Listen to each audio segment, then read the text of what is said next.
Sekarang ini yang Quran tidak pernah dibaca.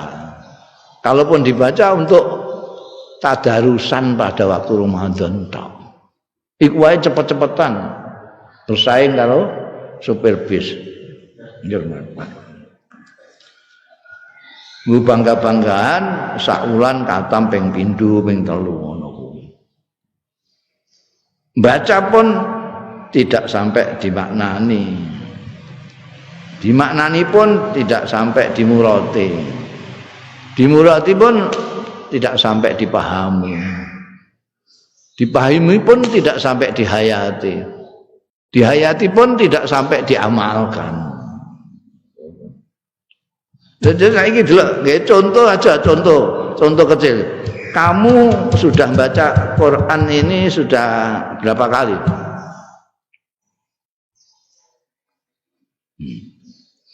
Berapa kali? Wah, nggak hitung. Kamu sudah pernah baca surat Al-Hujurat, surat yang ke-49 itu, sudah pernah? Isinya apa saja?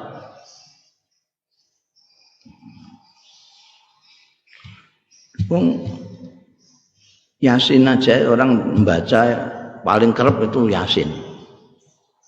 Itu aja nek ana kematian paling cepat malam Jumat gitu. Surat Kahfi juga gitu. Dan itu tanpa menelaah mutalaah maknanya tidak ada. Saya itu kepengen menganjurkan surat Hujurat itu dibaca setiap hari, dipahami betul. Di sana ada ayat-ayat yang luar biasa untuk kepentingan kita di dalam pergaulan sosial. Tidak pernah dibaca. Ada di sana, ya ayyuhan nas inna khalaqnakum min dzakarin wa unsa wa ja'alnakum syu'uban wa qabaila lita'arafu. Itu di sini surat Hujurat. Inna akramakum indallahi atqakum. Di sana ada la yaskhar qaumun min qaumin. Di sana ada wala yakhtab ba'dukum. Itu banyak sekali enggak diwaca. Buktinya enggak diwaca. Terus saiki akeh sing tidak saling memahami dengan orang. Sekarang ini orang saling mengolok-olok orang juga biasa. Wa talmizu ampusakum bil alqab. Ini sekarang sudah wong Islam kabeh iku alang-alang sing ora Islam. Do wadan-wadanan itu. Apa mereka enggak baca? Antara dua. Atau mereka enggak baca, atau mereka mengabaikan pedomannya sendiri. Kan gitu. Kesimpulannya cuma dua. Wala yaktab ba'dukum ba'da. Mereka membaca itu rasana-rasana menjadi tren. Malah dijadekno acara, mata acara TV. Ya tabak tumbal. Ayo khibu ngantek begitu Al-Qur'an. Ayo khibu ayakula lahma akhi maita fakarihtum.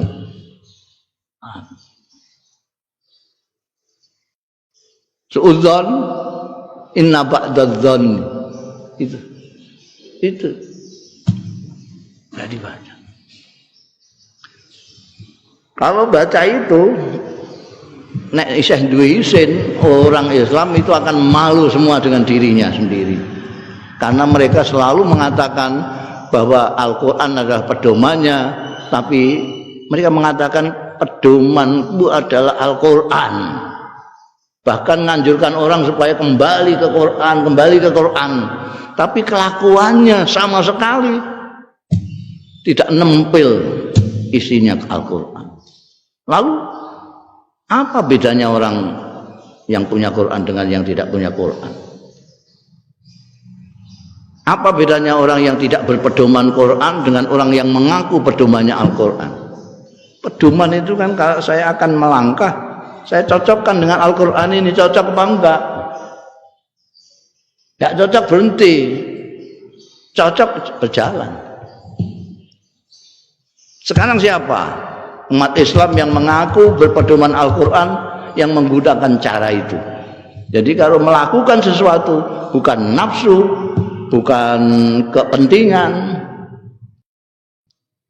bukan syahwat, bukan politik, tapi ini pedomannya itu. Orang Islam berani enggak? Bukan hanya mengatakan pedomanku Quran, tapi betul-betul Quran dijadikan pedoman. Berani apa tidak? Jangankan kok yang rakyat awam itu yang namanya aja awam. Yang di atas awam ini saja. Kawan bisa lihat kelakuannya. Cocok apa enggak dengan pedomannya? Coba saiki kiai-kiai ustadz itu suruh ngaji khusus Al-Hujurat saat ini penting. Surat Al-Hujurat kan maca. Dan dan Gus Bah bareng kon mulang Al-Hujurat. Biar viral Al-Hujurat ini. Dimaknani do ngaji kiai-kiai sing ngaji maca Al-Hujurat. Kalau ndak itulah iki kan pedoman. Walau sya'allah maqtatalal ladzina min ba'di ma ja'atuhumul bayyinat. Jadi Gusti Allah itu memang maha semau gua tenan. Memang maha semau gue. Sak karepe Gusti Allah. Kowe seneng cek ora urusan. Kowe nek gak yakin mek iki lara kabeh kowe, jantungan kowe. Kowe kepengin iki, Gusti Allah enggak ngesakno. Lah kowe kan gelo. Kowe ndukung iki, Gusti Allah enggak ngesakno, piye? Lara kabeh kowe. Gusti Allah nek Gusti Allah ngesakno, dawuh ayat ini, nek Gusti Allah ngesakno setelah mereka orang-orang baik yang diutus oleh Allah Subhanahu wa taala untuk menunjukkan mereka itu tidak ada yang berselisih, tidak ada. Tidak akan Maktatala itu perang. Tidak akan perang. Nyatanya perang semua. Dari dulu sampai sekarang perang terus saja. Perang dunia ke-1, 2, ke-2, ke-3, perang terus sampai dikai nomor. Mungkin dilonggas perang ke-3, ke-4 enggak ngerti. Perang. Kenapa? Padahal sudah mimba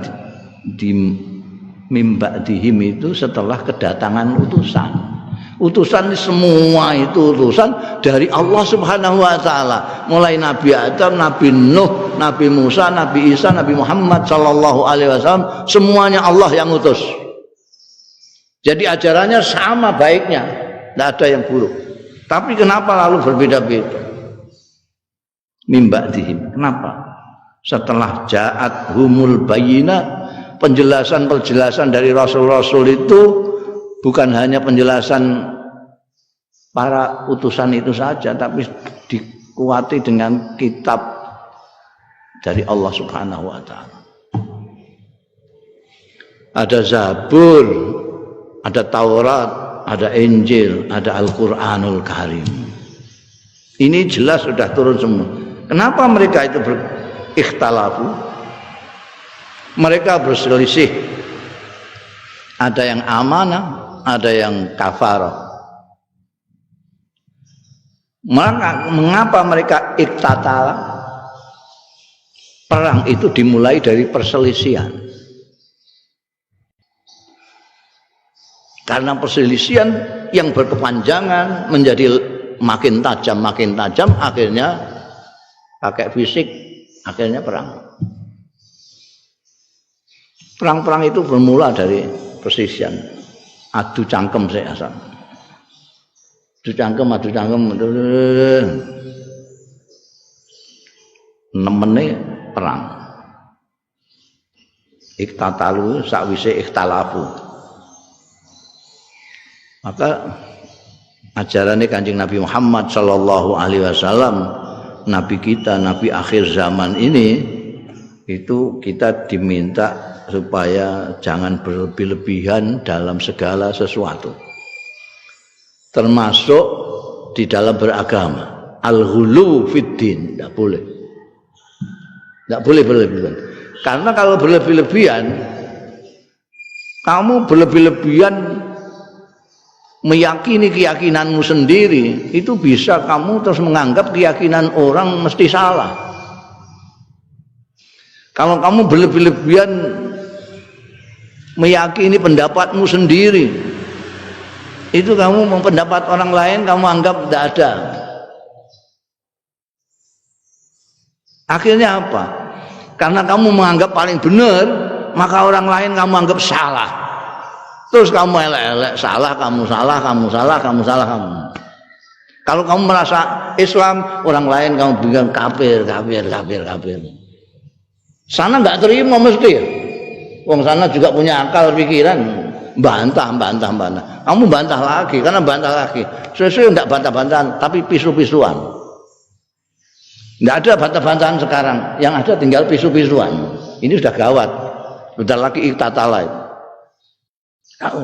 Makanya tidak usah berlebih-lebihan.